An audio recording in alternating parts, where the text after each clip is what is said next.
Hey guys, how you doing? Ron Raymond here from the Raymond Report with tip number 16 of our 30 tips in 30 days, dog days of summer series. Hope you're enjoying these tips that are brought to you each and every day right here at our YouTube channel. In fact, if you do enjoy the tips, please hit that like button and subscribe to our channel by tapping that notification bell in the top right-hand corner.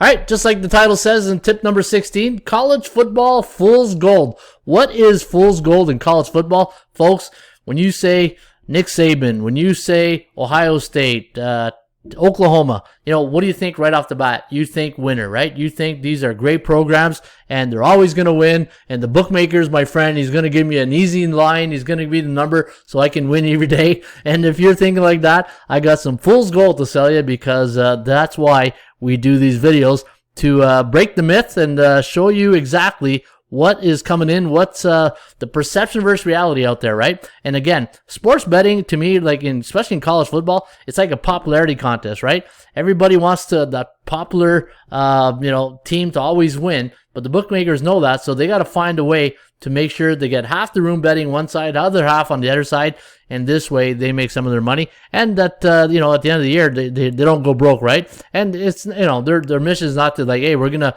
steal all the money from all the gamblers out there. Obviously everybody wants to have fun doing it, but that's the fun part about sports betting, right? You're breaking down numbers, trying to the one thing about sports handicapping and gambling and if you're a competitive person, it's winning the money is nice, but it's knowing that you are right is more satisfying, knowing that, wow, all that week of work paid off at the end, right? It's like coaching football. It's like playing football. You validate what you thought in your game plan going into the week, and at the end of the week, you get your cake and you eat it too, and hopefully you spend your money, right? All right, so college football, we're going to go inside the numbers, perception versus reality, and I have some really interesting numbers to show you guys here. And again, just like the title says, college football, fool's gold, and let's go find where the fool's gold is in college football the last 3 years.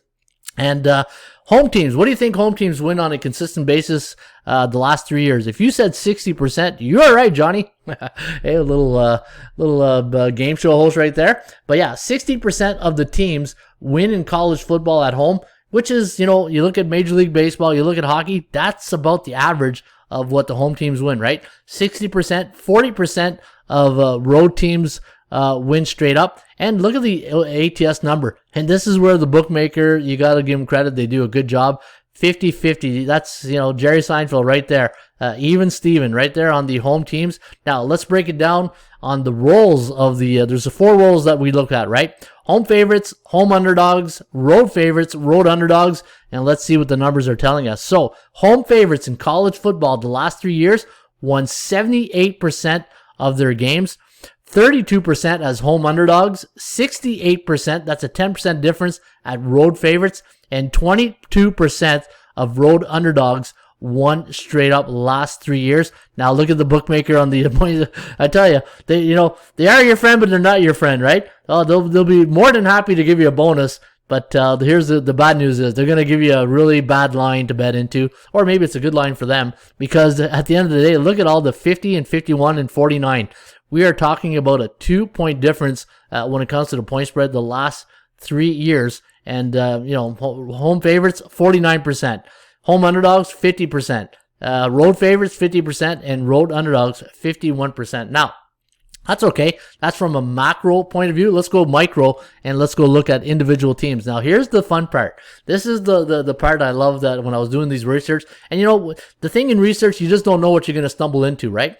And when I was doing this, the home favorites the last 3 years, and let's ignore this column here because all the best win percentage are at the bottom. All the worst ones are, well, not worse, but they'll be at the top. Some of them, and they're pretty good records, in fact. But home favorites the last 3 years, you would think Notre Dame, Oklahoma, Alabama, Ohio State, right? Nope.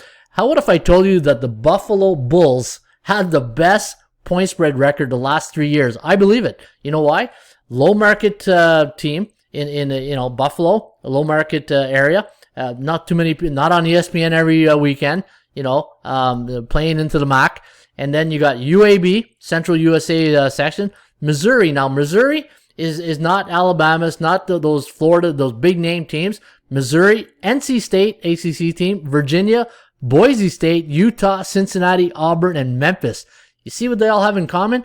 they're not very popular teams. Remember I talk about the popular contest, and the thing is, in marketing and and promoting and ESPN and getting the college game day guys there, and they're always at they've done a really good job balancing it out the last couple of years. But when you think college football, you think of top 25. You think of Nick Saban. You think of Ryan Day. You think of Chip Kelly. You think of all the big programs, right? And those names, when they're always in the news, the bookmakers know that. And look at the difference in the point spread, right? UAB 10-4-1 the last 3 years against the point spread as the home favorite. Missouri 9-4. NC State 10-5. Virginia 9-5-1. And all these teams in the top 10, 59% or higher, and the average ATS wins for these teams is 10.21. So when you are look at this, the average wins the last 3 years, 16. So, and the average loss is 1.5 for these top 2 teams. Now, the good news and bad news of these 19 teams, I would say maybe the bottom right from here: LSU, Alabama, Ohio State. I don't know about Central Florida. I have to go look at their situation this year. Oklahoma, Notre Dame. Of all those teams, they could maybe a one-loss team this year, right? So this is pretty accurate right here. Home underdogs, same thing. Look at this. Let's go to the top here. The home underdogs the last 3 years. Iowa State 5-0. Now, not a lot of perfect, and the thing is, I'm going by win percentage, so not a lot of recurrences.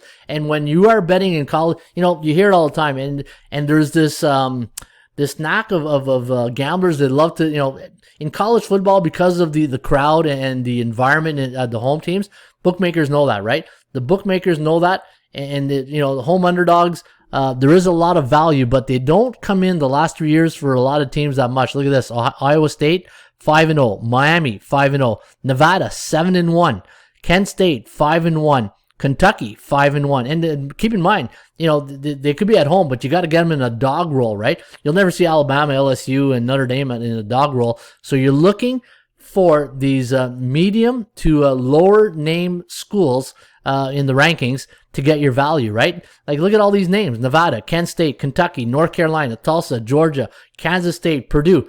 Those are not your top 25 type teams, right? So when you're doing your handicapping, and you're thinking you're going to get a bargain if you ever get, say, Florida as a home underdog, or you're going to get Oklahoma State as a home underdog, or Oklahoma as an underdog, be careful what you wish for, because they don't normally happen a lot. And when they do, they normally balance out in the end. But again, shop for value, play the percentages like I always say in these videos, but look for the MAC schools, MAC, the ACC, the American Athletic Conference, the Sun Belt. Sun Belt last year killed it. They absolutely killed it last year. Now, looking at the road favorites, now this is where you're going to start seeing some of the bigger name programs have a higher win percentage when the last 3 years when it came to winning on the road. And I'm going to do a video on head coaches. Yeah, it's going to be like, I've done the research, and I've taken the record, and I got to plug in Phil Steele's book here because it's phenomenal. It has all the coaches' record. So I'm going to go through all the coaches of all the conferences, and I'm going to do a video starting in August promoting the winningest coaches. Winners win. I always say follow winners, and it's going to be an interesting angle right there. But looking at these coaches on top here, road favorites last 3 years, that's where I would put a lot of emphasis when I'm doing my handicapping on road favorites for college football. Texas A&M, Jimbo Fisher. Clemson, Dabo Sweeney. Georgia, Kirby Smart, right? Iowa, Kirk Ferentz. Notre Dame, Brian Kelly. So look at that, the top 5 right there. Big names, big programs, and look at the win percentage. 100% Texas A&M against the point spread. 75 the last 3 years now. We're talking the last 3 years. So getting these teams on the road, there is some value, but you got to pick your spots. You got to look at the average win for road favorites compared to home favorites. Home favorites 10.21. Look at road favorites 7. So difference of 3 less wins, right? So be careful. And Clemson's going to be an interesting without no Trevor Lawrence this year. And look at the winning record. Obviously, it's going to be high in this. That's why this column here, to me, is not much of a factor. But I'm looking at the win percentage of these teams on the road. Who am I going to trust, right? Perception versus reality. Who am I going to trust as a favorite on the road? Now, I can trust them, but the bookmaker, he's got another idea, because he's going to put a line out. And now I got to see his line compared to my line and see if I'm going to get caught in that market psychology of the college football, knowing that the bookmakers, is he trying to trap me with this team? He knows that those the betting public, especially the novice gambler, they're going to always bet Alabama. They're always going to bet Ohio State at home, and that's why sometimes you got to stay away from those teams because I feel it's almost trappy. There's that word again. I feel like it's trappy every week in top 20, top 10 for sure, top 20 teams. Right now, looking at some of the other teams here. You got Troy, UAB, Tulane, Utah, Oregon, LSU, Fresno State. Like, look at the names I'm saying. It's not all Penn State. I mean, it's not all Ohio State. It's not all Oklahoma. It's not LSU. It's not Clemson all the time, right? I'm talking UAB, Troy, the Sun Belt teams. Look at the conference, and I'll show you guys that in a second. Road underdogs. Now, look at this. This, of all these 4 categories, here's from low risk. Okay, low risk, medium risk. This is high risk right here. These are the teams, but look at the teams. Oregon State, 11-3 as a road underdog. Northwestern, but watch out for Northwestern. They're losing a lot of seniors this year. Northwestern, 9-3. Eastern Michigan, 9-3. San Jose State, look at those names again. UL Lafayette, Coastal Carolina. Hopefully they give us a nice, exciting season like last year. Ball State, your MAC champs. Western Kentucky, Rice. Look at those names. UCLA, University of Texas, San Antonio, Northern Illinois, Liberty, Kansas State, Tulsa, UTEP, Miami, and Texas State.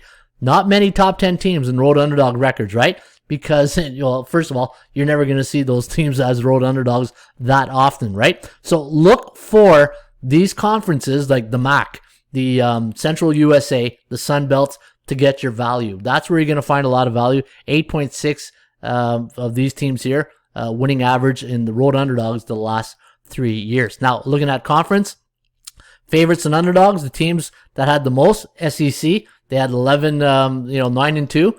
The American Athletic Conference, 8-6. The Big Ten, 6-2. 5-3 the Big Ten. The ACC, 5-4. 3-4 the Pac-12 for the Dogs. The MAC, look at the MAC here. So SEC, big conference, American Athletic Conference, Cincinnati and all those guys. 6-2 for the favorites. Big Ten, 5-3. ACC, Pac. Now here's the underdogs: Pac-12, MAC, Central USA, MWC. I forget the name of that. Midwestern Conference, Independent, Sun Belt, and the Big 12. Right.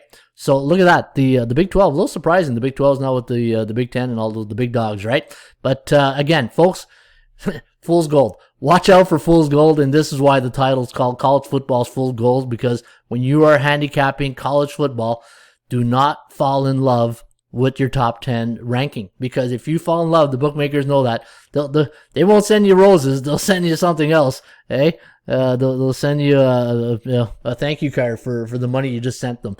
So there you have it. That is the edition today of Sports Betting Tip number 16, College Football Fool's Gold. And hopefully you enjoyed it. As always, don't forget, subscribe to our channel by tapping that notification bell in the top right-hand corner, or hit the subscribe button below this video if you are using a mobile device. Cheers.